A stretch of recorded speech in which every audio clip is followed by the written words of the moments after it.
한국 선교 초기 때에 재미있는 일들이 참 많습니다. 이 선교사들은 대개 보면 하나님이 보낸 사람들이기 때문에 하나님의 눈으로 현지를 살피지요. 우리 한국 선교 초기에 유명한 선교사 중에 제임스 게일이라는 선교사가 있거든요. 이분이 한국 풍물이라는 내용을 기록하고 있어요. 그 게일 선교사가 농촌에서 농부들이 밭을 갈고 이 가래질하는 모습을 살피면서 많은 감동을 받았습니다. 한 번은 그의 친구 헤버 존스에게 보낸 글에서 그 내용을 어떻게 인용을 하고 있냐면요. 이 재밌는 발명품은 조선에서 사용하고 있는 농기구 중에서 노동력을 덜어주는 것으로 아주 최고에 속하는 것 중에 하나다 소개를 해요. 적어도 3명 내지 5명이 일을 하도록 하는 이 가래는 눈치채셨습니까? 어떻게 하죠? 가운데 긴 나무가 있고요. 아래는 부삽 같은 게 달린 거지 않습니까? 그리고 중앙에다 줄을 묶어요. 양쪽에서 혹은 2명, 4명이서 줄을 서서 흙을 퍼내는 거죠.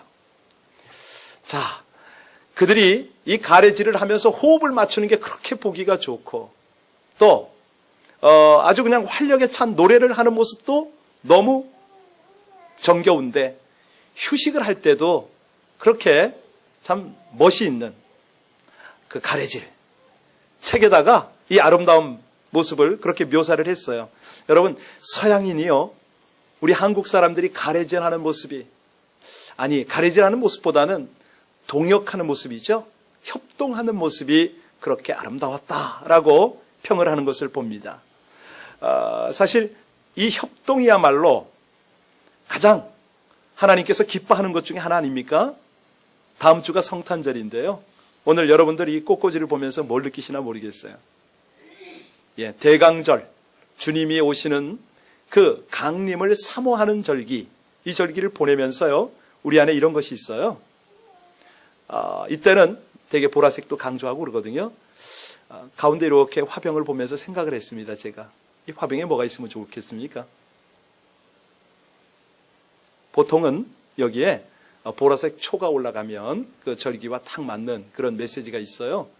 그런데 저는 잠시 보면서 그 생각을 했어요. 하나님이 화병에 제가 올라 앉았으면 좋겠습니다. 그 생각을 했어요. 하나님 앞에 그렇게 드려질 수 있을까요? 그런 생각을 했는데요. 여러분, 우리 예수님이, 아기 예수님이 어디에 오셨습니까? 구유. 그렇군요. 말구유. 허고 많은 장소 중에 왜 구유, 말 밥통에 오셨을까? 생각해 보셨습니까? 어떤 사람이 깊이 묵상을 하다가 그렇군요. 예수님은 인생들의 밥이 되기 위해서 말밥통에 오셨군요. 이렇게 깨달은 사람이 있어요. 도전이 되세요? 그런데 저는 그런 생각을 했습니다. 맞아, 그렇게 이해할 수도 있겠지만 우리 예수님이 마국간에 오신 것은 이 땅에 죄로 구원받을 백성들을 살리기도 할 뿐만 아니라 가난하고 억눌리고 그렇게 참 어려움에 처한 이들을 위로해주고 그들과 함께함을 보여주시기도 하겠지만 더 큰 목적 중에 하나가 그들과 동역하고 싶어서, 함께 일하고 싶어서 그리로 오시지 않았나, 이런 생각을 합니다. 여러분, 이 사단의 세상 속에요, 하나님의 나라를 이루는 그 사역에 저와 여러분에게 동역할 수 있는 기회를 주시기 위해서 그곳으로 오셨다. 얼마나 정말 참 소망이 있습니까? 오늘이요, 본문에 사도 바울이 이 골로새 교회를 향해서 편지를 쓰고 있는 내용으로 지금 전개가 되고 있는데요. 10절에서 14절까지를 보면 사람들의 이름이 그렇게 많이 나오지 않습니까? 대략 여러분들이 몇 명인가 명수를 헤아리고 읽으셨으면 10명이나 되네, 이렇게 읽으셨을 수가 있는데요. 중요한 것은 일꾼들의 소개입니다. 나와 함께하는 동역자들입니다 하고 바울 사도가 소개를 하고 있지요. 물론 그 중에는 한때 동역을 하다가 헤어졌던 적이 있는 마가도 있고요. 연약함, 실수를 용납하고 오히려 그를 추천하는 아름다운 그 협동의 모습이 오늘 본문에 가만히 보면 스며 있습니다. 여러분들이 잘 아시는 그 요한 웨슬레가 그의 일기 속에 기록한 것들이 있는데요. 그 일기에 이런 고백이 있었습니다. 당신이 하나님을 섬겨 천국에 가기를 원한다면 명심하십시오. 당신 혼자서는 하나님을 섬길 수가 없습니다. 동기를 찾으십시오. 없다면 만들어 보십시오. 성경은 고독하게 믿는 종교에 대해서 이야기하는 바가 전혀 없습니다. 결코 없습니다. 이렇게 말하면서 그의 그 생애 업적 중에 하나가 아주 빼놓을 수 없는 것이 있는데요. 뭐냐면 마틴 루터의 생애라는 작품이 있어요. 그 작품을 마치면서 그렇게 기록을 했죠. 마틴 루터는 의심할 여지 없이 하나님이 사용하신 복된 도구였다. 그런데 그에게는 충실한 친구가 한 명도 없었다는 것이 애석한 일이다. 때로는 하나님의 일에 방해가 되는 그의 거칠고 다루기 힘든 정신과 영혼 세계에 대해서 명백하고 날카롭고 그렇게 꾸짖어줄 친구가 한 명도 없었다는 것은 정말 안타깝다라고 요한 웨슬레가 그런 고백을 했지요. 여러분들은 정말 주 안에서 이런 하늘까지 동행하는 충실한 아름다운 동역자를 만나시기를 주님의 이름으로 축복드립니다. 여기 오늘 특별히 하나님 나라의 동역자들, 자, 어떤 모습으로 나오느냐? 여기 7절 한번, 오늘 첫 시작인데요. 골로새서 4장 7절 다 같이 읽겠습니다. 시작. 두기고가 내 사정을 다 너희에게 알려주리니 그는 사랑받는 형제요 신실한 일꾼이요 주 안에서 함께 종이 된 자니라. 여기서 그 일꾼이라는 말이 나오죠. 이 일꾼이라는 원어는 디아코노스 이렇게 부릅니다. 이 말이 바로 우리 영어에서 디아콘, 어원이 된 거예요. 집사. 그 뜻을 가진 거죠. 자, 두기고가 집사였다면 누가 권사였고 누가 장로였을까? 궁금하지 않으세요? 초대교회는요, 직제가 그렇게 명확하게 구분이 돼서 기록이 되어 있질 않습니다. 다만 성경에 나오는 장로라는 말이 많은데요. 그 경우가 뭐냐면 지도자 혹은 나이 많은 사람 이런 뜻입니다. 그래서 이걸 성경적으로 해석한 한국에 있는 모 교회, 여러분 아실지 모르겠는데 이재철 목사님이 섬기는 100주년 기념교회에서는 거기서는 장로 호칭제를 하죠. 연세가 60이 넘으면 장로님이라고 호칭을 합니다. 자, 여하튼 간에 그것 때문에 교단적으로 아주 말이 많았었어요. 그것은 중요한 것이 아니고 오늘 하나님께서 여기서 우리에게 도전으로 끼치는 메시지가 뭐냐면 하나님이 주시는 직분은 감사함으로 받는 것이고 충성되이 섬겨야 한다. 하나님과 함께 잘 동역을 하자, 이 메시지죠. 디모데전서 1장 12절 14절 말씀에 나를 능하게 하신 그리스도 예수 우리 주께 내가 감사함은 나를 충성되이 여겨 내게 직분을 맡기심이니 내가 전에는 비방자요 박해자요 폭행자였으나 도리어 긍휼을 입은 것은 내가 믿지 아니할 때에 알지 못하고 행하였습니다. 이런 고백을 합니다. 저도 여러분도 이 바울의 고백처럼 정말 그렇지 않습니까? 하나님을 정말 온전히 알지 못했을 때에 하나님이 불러주셨고 하나님께서 충성되이 여겨주셔서 직분을 주셨는데 이 직분을 감당할 수 있도록 능을 주시는 분이 바로 예수 그리스도다. 이 바울 사도가 그 고백을 지금 하고 있어요. 여러분, 교회에서 일꾼들이 자기를 소개할 때 뭐라고 소개합니까? 나는 집사입니다, 권사입니다, 장로입니다 이렇게 소개할 수도 있겠지만 대부분 보면 은혜가 있는 분들은 저는 부족한 종입니다 이런 소개를 하시잖아요. 그죠? 그렇게 소개 안 하시나 보죠? 예. 제가 그렇게 소개하고 싶은데요. 어떤 분들이 이렇게 아주 칭찬을 하세요. 좋은 말을 하세요. 저보고.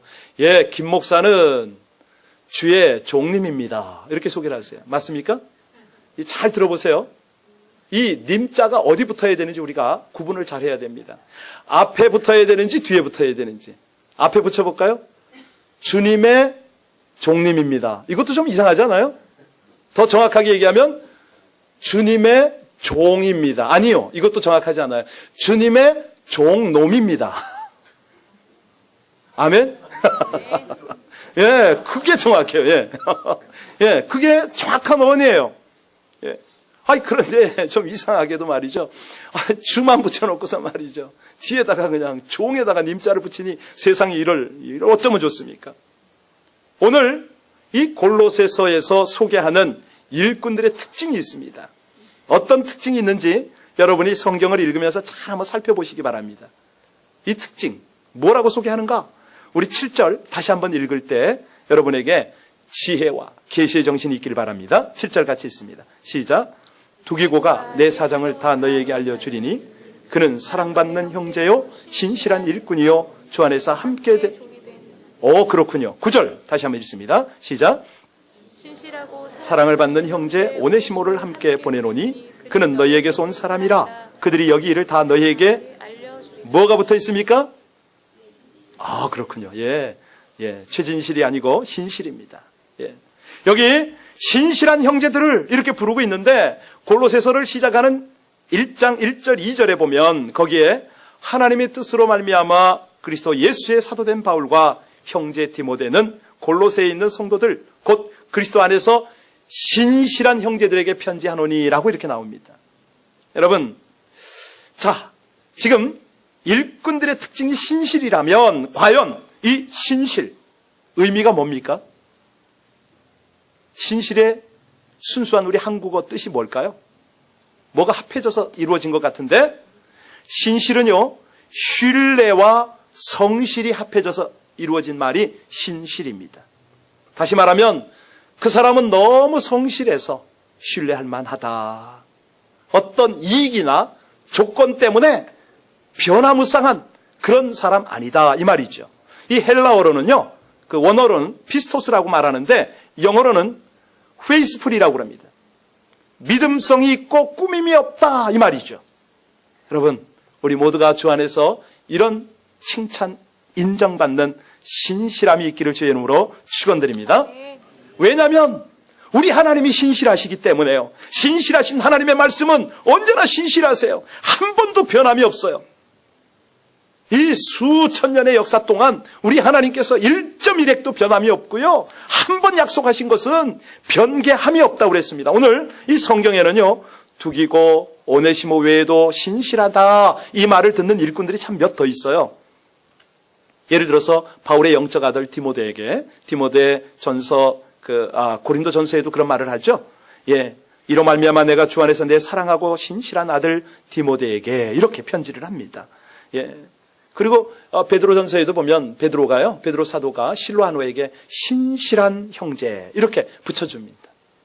자, 그런데 우리가 이렇게 신실한 사람의 반열에 들고 우리 주변에 신실한 사람이 있어서 그들과 함께 협동하면 얼마나 좋겠습니까? 신실의 반대말은 불신실. 불신실을 히브리어로 이렇게 번역을 하면 뭐라고 번역하냐면 배반으로 번역할 수 있습니다. 배반. 어디서 옵니까? 불신실에서 오는 거 아닙니까? 아카모토라는 일본의 옥기쿠가 쓴 책이 있어요. 그 책이 제목이 접시인데요. 여기 보면 그런 말을 해요. 접시를 깬 실수는 용서받을 수 있어도 영주의 사랑을 시험해 보려고 불신 때문에 영주의 사랑을 시험해 보려고 한다면, 의심한다면, 불신한다면, 배반한다면 목이 잘린다 이런 내용. 진짜로 목이 잘렸죠. 여러분, 이 신실에는요, 의심이나 이런 것들이 개입이 돼서도 안 되고요, 배반이 있어서도 안 된다. 인간은 배반해도 하나님은 결코 배반하시지 않기 때문에 배반뿐만 아닙니다. 하나님의 사랑, 하나님의 위로가, 하나님의 소망이 얼마나 감사한지요. 한 전도자가 우리 교회 이분이 계셔요. 전도를 가끔 나가시는데 길을 가고 있었습니다. 그런데 길을 가다가 노숙자를 만났거든요. 홈레스를 만났습니다. 동전이라도 몇 푼 줘야지. 지갑을 찾는데 주머니를 뒤졌는데 이건 잔돈이 없는 거예요. 잔돈이 아니라 돈이 없는 거예요. 슬슬 다가가긴 하지만 어쩔 방법이 없습니다. 그런데 그냥 지나치기에는 마음이 연민이 깊었어요. 그래서 이 전도자가 손을 내밀었습니다. 그리고 그 거린에게 손을 잡아주면서 한마디를 건넵니다. 형제님, 미안합니다. 마침 내게 준비된 것이 하나도 없고 드릴 수가 없어서 형제님에게 위로를 좀 드리고 싶은데 용기를 내십시오. 그리고 일어나십시오. 하나님을 의지하시고 새 생활을 좀 시작했으면 좋겠습니다. 당신의 차디찬 손을 제가 잡을 수밖에 없군요. 그랬더니 이 거린이 눈물을 흘리면서 대답을 해요. 정말 감사합니다. 당신은 지금까지 나에게 적선한 모든 이들보다 더 값진 선물을 주셨군요. 예. 여러분, 우리 10절에서 11절 보면요, 지금 그보다 더 숭고한 그런 협동이 여기 보입니다. 10절, 11절 보시기 바랍니다. 같이 읽습니다. 시작. 나와 함께 갇힌 아리스다고와 바나바의 생질 마가와 이 마가에 대하는 너희가 명을 받았음에 그가 이르거든 영접하라. 유스도라 하는 예수도 너희에게 문안하느니라. 그들은 할레파이나 이들만은 하나님의 나라를 위하여 함께 역사하는 자들이니 이런 사람들이 나의 위로가 되었느니라. 왜 위로가 됐습니까? 바울의 감옥 생활 가운데 지금 함께 하고 있어요. 여러분, 여러분들에게 이런 협동자가 있습니까? 동역자가 있습니까? 내가 감옥에 갇혔는데 함께 갇히는 사람. 물론 여기에서 같이 갇혔다 이 말의 의미가 몇 가지가 있어요. 바울과 공범으로 취급되어 함께 구속됐다, 이런 해석이 있기도 하고요. 바울이 아마 로마에서 연금 상태에 있을 때는 새 집을 얻어서 생활했기 때문에 거기에 그 집에 같이 기거했다, 아니면 옥 주변에서 옥바라지 했다, 이런 주장들이 있긴 있어요. 심지어 어떤 주석가는요, 육신적으로 함께 갇혔다는 뜻이 아니라 영적으로 예수님의 포로가 되었다는 뜻이다, 이렇게 해석하는 사람도 있습니다. 아무튼 중요한 것이 뭐냐면 이들은 바울과 함께 고난을 받았다, 이것이 중요한 거 아닙니까? 여기 아리스다고, 마가, 유스도라고 하는 예수, 이 세 사람만 바울과 함께 고난을 받았느냐? 아닙니다. 여기 나오는 사람들 거의 모두가 그때 로마 감옥에 갇힌 바울과 같이 있었거나 그 주변에 있었습니다. 여기 9절에 보면 오네시모가 나오는데, 오네시모는 바울이 어디서 만났습니까? 감옥 안에서 만났잖아요. 감옥 안에서 만났습니다. 자, 여기 사랑받는 의사 14절에 나오죠. 누가가 나옵니다. 이 누가는 바울과 어떻게 동행했습니까? 바울의 주치의도 되기도 했지만 바울이 하나님 안에서 행하는 모든 그 행적을 사도행전, 누가행전에 다 기록을 하는 그런 역할을 하지 않습니까? 여러분, 자, 여기 보면 우리가 하나 정말 놓치면 안 되는 귀한 도전이 있습니다. 무엇입니까? 신실한 동역자는 어려움을 함께 겪는다. 여러분, 잘 나갈 때에, 영광 받을 때에 함께하고 앞서 나가고, 이런 건 아무나 합니다. 지금 보니까 한국의 정치가 그러지 않습니까? 한나라당 떠나기에 지금 너도 나도 바빠요. 그냥 막 떠나갑니다. 그런 걸 가만히 보면서, 야, 진짜 정치인들은 신의라는 걸 찾아볼 수가 없구나. 소위 말해서 새 개혁 이런 걸 부르짖긴 한데 이면에는 보면은 자기의 유익을 쫓아서 그냥 그렇게 움직입니다. 여러분, 이것은요 세상에만 적용하는 것 아니고 성도나 교회에 적용되라고 오늘 본문 말씀을 하셨거든요. 어려울 때 뒤로 빠져나가거나 숨어서는 안 된다는 것입니다. 부끄러운 일, 힘든 일, 고난스러운, 고통스러운 그런 일에 함께 할 때 참된 동역자가 된다.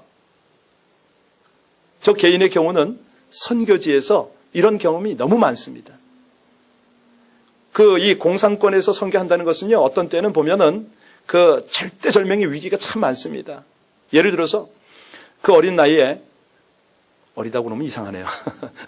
예, 30 중반이 넘은 나이에 위기에 처하니까요, 24시간 이상을 골방에 갇혔는데 거기에서 꿈쩍을 못했습니다. 이렇게 몸을 누가 구속하는 건 아니었는데요, 정신적인 스트레스와 이 공포감 때문에 사람이 눌림을 당해가지고 꼼짝을 못하고 거의 기다시피 하면서 하루 이상을 보낸 적이 있습니다. 두려웠어요. 무서웠어요. 솔직히 인간적인 생각으로는 내가 일을 해야 되나? 꼭 이러고 살아야 되나? 오만 갈등이 다 옵니다. 그럼에도 불구하고 심지어는 공안이 저희 집 문 바깥에서 막 두드립니다. 발로 찹니다. 저희가 안에 있었어요. 안 열어줬습니다. 끝까지 곁들였어요. 그런 두려움, 공포, 많은 것들을 경험하는데 그때마다 갈등이 있죠. 내가 정말 하나님의 사람 맞는가? 이 고난을 내가 지혜롭게 피하진 못하는가? 별 생각을 다 합니다. 그런데 위기를 넘길 때마다, 예를 들어서 뭐 산속에서 집회하다가 또 연락이 와요. 빨리 피하라고. 그러면 그냥 길도 없는 그 산속을 뛰어서 도망가기도 하고 별일을 다 했는데, 이렇게 하다 보니까 뭐냐면 인간적인 갈등과 그 고뇌 속에, 뭐 양심적으로 말씀드리면 정작 하나님을 위해서 그렇게 했다라고 할 수는 다 없을 것 같아요. 그런데 그 고난을 거치면서 하나님께서 주신 은혜가 너무 커서, 여러분, 그 고통 속에서 가장 귀하게 얻는 것이 뭔지 아세요? 참된 동역자를 얻는다는 거예요. 우리 그 선교지에서 여러 동역자들이 그런 얘기를 합니다. 전우라는 표현을 참 많이 써요. 전우래입니다. 영적 전쟁에서 만난 전우다, 이런 표현을 많이 쓰는데, 이런 관계는요 쉽사리 깨어지지 않습니다. 누가 험담을 해도 끝까지 서로를 지키고 보호해주고 끝까지 옹호합니다. 여러분, 그러지 않습니까? 하나님께서요 이 고난 속에 동역하는 그 백성들을 보면서 우리 하나님의 마음이 어떠시겠어요? 얼마나 기쁘고 흡족하시겠어요? 왜? 그것이 곧 하나님하고 동역하는 거니까요. 여러분, 고난이라는 것은 사람을 서로 더 가깝게 만드는 것으로 믿으십니까? 그렇지 않습니까? 고난 때문에 멀어졌던 부부가, 아니 어떤 사건 때문에 멀어졌던 부부가 고난 속에서 함께 하면요 더욱 견고해지고 가까워지는 거 우리가 압니다.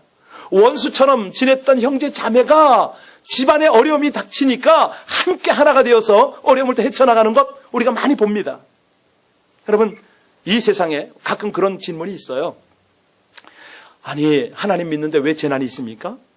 아니, 우리가 열심히 기도하는데 왜 실패합니까? 왜 우리가 아파야 됩니까? 왜 환난이 있습니까? 라고 물을 수가 있어요. 바울이 지금 감옥에 갇혔습니다. 우리가 물을 수가 있어요. 하나님, 그 귀한 당신의 사역자를, 일꾼을 왜 감옥에 가두고 있습니까? 라고 물을 수가 있어요. 그런데 그것은 하나님께 맡겨야 될 일입니다. 다만 우리는요 그 고난 속에서 어려움을 당하는 이들에게 참 이웃이 되어줌으로써 고난을 하나님의 뜻에 걸맞도록 승화시켜 나가는 것이죠. 요즘에요 지성인들이 많습니다. 머리가 좋은 사람 참 많습니다. 그런데 이들의 특징이 뭐냐면 머리가 너무 빨리 돌아가요. 그러니까 고난 같은 것은 당하지 않는 것이 좋은 것이다, 피해가는 것이 원칙이다, 뭐 이런 얘기들을 하는데 아니지요. 여기 단순한 마음, 깨끗한 마음, 내가 베풀어야 할 긍휼, 여기에만 우리가 집중하면 됩니다. 우리가 고난이나 재난 속에서 이웃에게 더 가까이 가고, 그렇게 이웃이 되어질 때 우리 주님께서 말씀하신 하나님의 나라, 하나님의 영생, 이 모든 것에 해답을 얻을 수 있음을 믿습니다.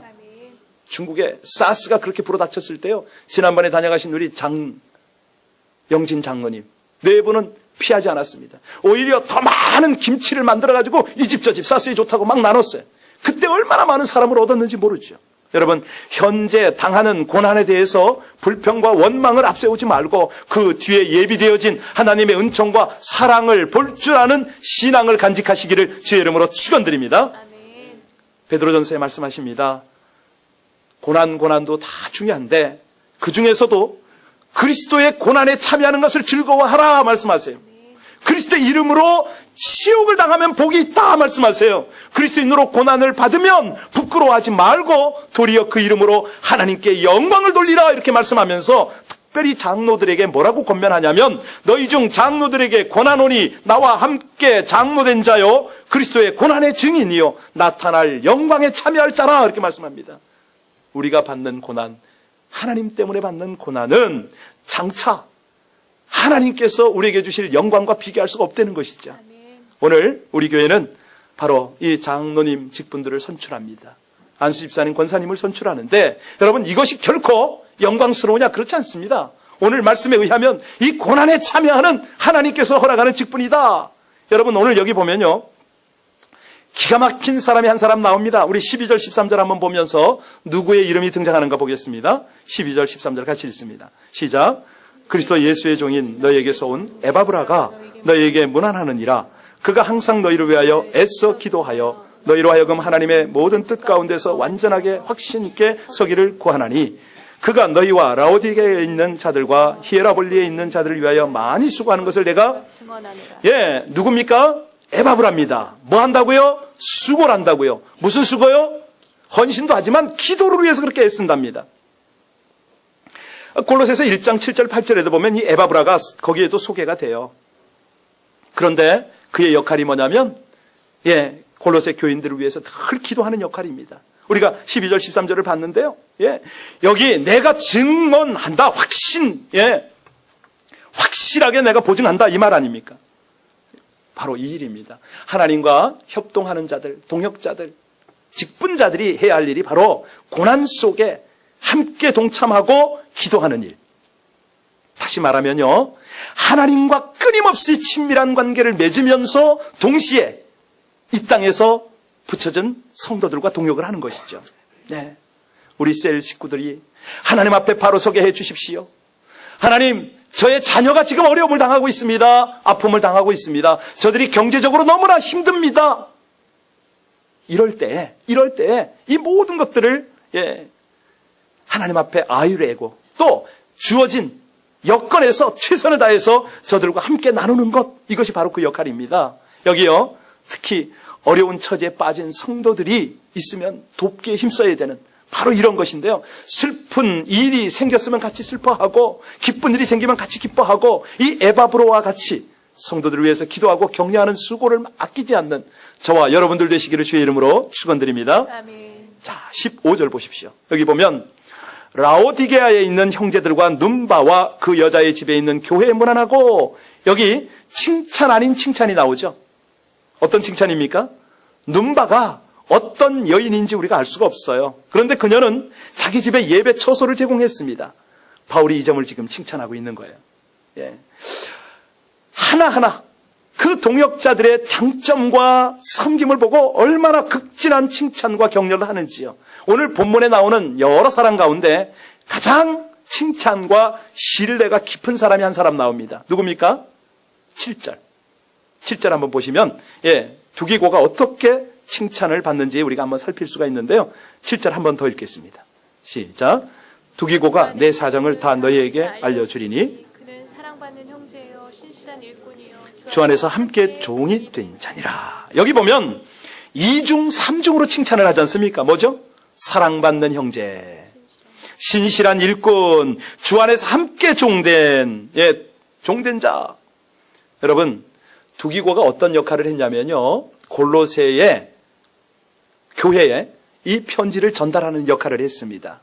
그뿐만 아니라 우리가 잘 아는 에베소서, 디모데전서, 빌레몬서 다 두기고의 수고를 거쳐서 전달된 서신서입니다. 여러분, 사랑은 어떨 때 사랑입니까? 표현되어야 사랑 아닙니까?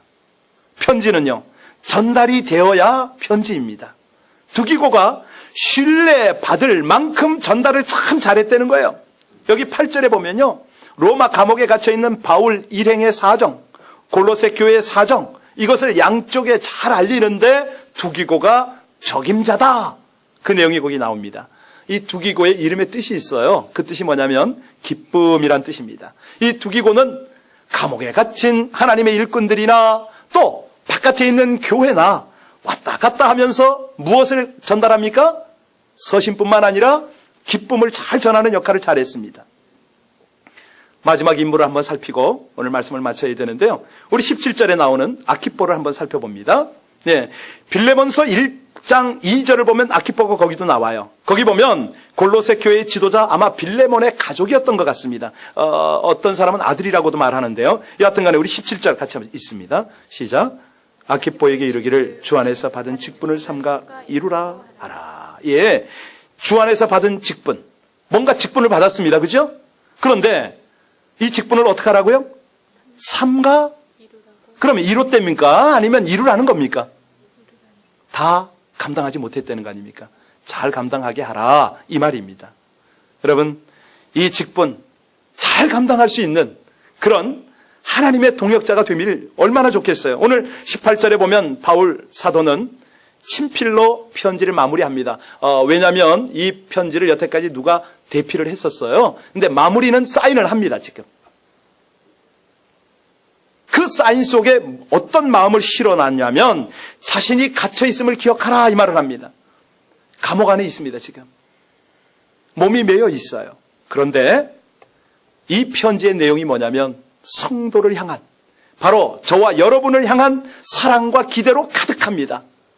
그 기대가 뭡니까? 그 사랑이 뭡니까? 하나님 안에서, 그리스도 안에서 우리가 동역합시다. 오고 오는 모든 세대, 앞으로 펼쳐질 미래, 그 모든 하나님의 나라 안에서 우리가 아름다운 동역을 합시다. 이 동역자로서 우리에게 지금 사랑과 기대를 나타내고 있습니다. 이것이 실감이 잘 안 나니까 어차피 우리는 예화를 좀 들어야 하나님의 말씀이 우리 가슴에 와 닿아요. 저와 여러분이 잘 아는 인도의 성자, 그 선다싱에 대한 일화, 여러분 많이 아시죠? 우리가 수도 없이 들었습니다. 한 번 더 듣겠습니다. 그 선다싱이요, 히말라야 산맥을 넘는데 왜 넘냐면 네팔 전도하러 가기 위해서 넘습니다. 그때 친구 한 사람과 함께 갑니다. 전도자죠. 그런데 가는 도중에 길에서 추위에 떨고 있는 행인을 만나게 되었습니다. 혹독한 추위 때문에 그들도 생명의 위협을 느끼고 있어서 그 행인을 도울 여유가 없었어요. 같이 가던 친구 전도자가 그냥 가자고 했습니다. 그런데 선다싱은요, 그냥 그를 두고 갈 수가 없는 거예요. 한참을 다투다고 칠강일 하다가 결국 친구를 먼저 가도록 했고 추위에 떨면서 쓰러져 있는 행인을 들쳐 업었던 거죠. 얼마를 걸었을까요? 한참을 가는데 추위에 떨면서 쓰러져 있는 먼저 갔던 친구가 그냥 그 쓰러졌을 뿐만 아니라 거기에 얼어 죽었어요. 혹독한 추위 때문에 자기 체온을 유지 못한 거죠. 그러나 선다싱은요, 자기가 들쳐 업은 그 사람의 온기 때문에 오히려 땀을 흘리고 올라갑니다. 여러분, 이 지금 바울 사도의 마음이 우리에게 좀 전달이 됐으면 좋겠어요. 자기가 지금 감옥 안에 있잖아요. 그러면서 우리에게 지금 영원한 하늘을 향한 영원한 비전을 지금 우리에게 제시를 하고 있어요. 그뿐만 아니라 여러분들이 그 비전을 향해서 나갈 때 혼자 애쓸 거 아니라는 것이죠. 함께 애쓰자는 거예요. 연합은 더욱 아름답고 건강한 성장을 이루기 때문에 부흥을 선물할 것이라는 것이죠. 바울이 어떻게 이 어려운 시련 속에서도 새 힘을 얻어가며, 아니 바깥에 자기보다 더 자유롭고 더 능력 있는 사람들을 저렇게 격려하며 살아갈 수가 있었을까? 첫 번째는요, 그의 거하는 곳이 감옥이었지만 하나님과의 관계는 너무나 친밀했다는 것입니다. 하나님하고 깊은 동행을 했다는 것이죠. 하나님하고 그 감옥 안에서 영으로 동역을 펼치고 있었다는 것입니다. 얼마나 놀랍습니까? 두 번째는요, 그의 주변과 좋은 관계를 맺고 동역을 했습니다. 한 사람 한 사람도, 심지어는 자기를 떠나고 그렇게 아프게 했던 그들조차도 다 끌어안고 주님의 이름으로 회복시키면서 한 걸음 한 걸음을 나갔습니다. 여러분, 바로 이 도전이 오늘 우리를 향한 하나님의 말씀입니다. 오늘 이 골로새서 4장이 큐티 순서에 그대로 나오지 않습니까? 이 말씀이 오늘 우리 선출과 어떤 관련이 있을까? 여러분들도 생각을 하셨겠지만 저는 말씀을 준비하면서 하나님의 마음을 여기서 충분히 느낄 수가 있었습니다. 여러분, 우리가 신실한 동역, 이 동역은 고난을 함께하는 동역이다. 그 일을 위해서 정말 행복하고 아름다운 인간관계를 가지는데 이 관계는 천국까지 이어져야 되는 관계다. 이 귀한 하나님의 은혜를 일생 동안 누리시기를 주의 이름으로 축원드립니다. 우리 함께 기도하겠습니다. 하나님은요, 우리와 동역하기 위해서 저 하늘 보좌에서 이 땅까지 오셨습니다. 뿐만 아니라 우리의 성도들, 우리의 신실한 하나님의 사람들을 우리 주변에 붙여주셨습니다. 하나님 앞에 섰을 때 함께 복음을 위해서 수고를 아끼지 않았다라고 소개할 수 있도록 우리의 귀한 주변을 붙여주셨습니다. 물론 허물이 많습니다. 부족합니다. 연약합니다. 그럼에도 불구하고 하나님께서는 우리와 함께 하시고 우리 주변에 있는 성도와 함께 칭찬에 칭찬, 신뢰에 신뢰를 함께 나누도록 하나님이 도전하십니다. 우리 함께 간절히 기도할 때, 하나님, 저같이 부족한 이도 하나님께서 구원하시고 하나님의 일꾼으로 쓰시려고 인도하시니 진실로 감사하고, 아버지 하나님께서 오늘 또 부족하고 연약하지만 하나님의 일꾼들을 세우셔서 교회와 더불어 하나님과 동역하게 하시려고 이 일을 행하심을 감사합니다. 주의 은혜 가운데 이 백성이 받겠나이다. 우리 함께 다 같이 합심해서 말씀을 생각하며 다 같이 기도하십니다.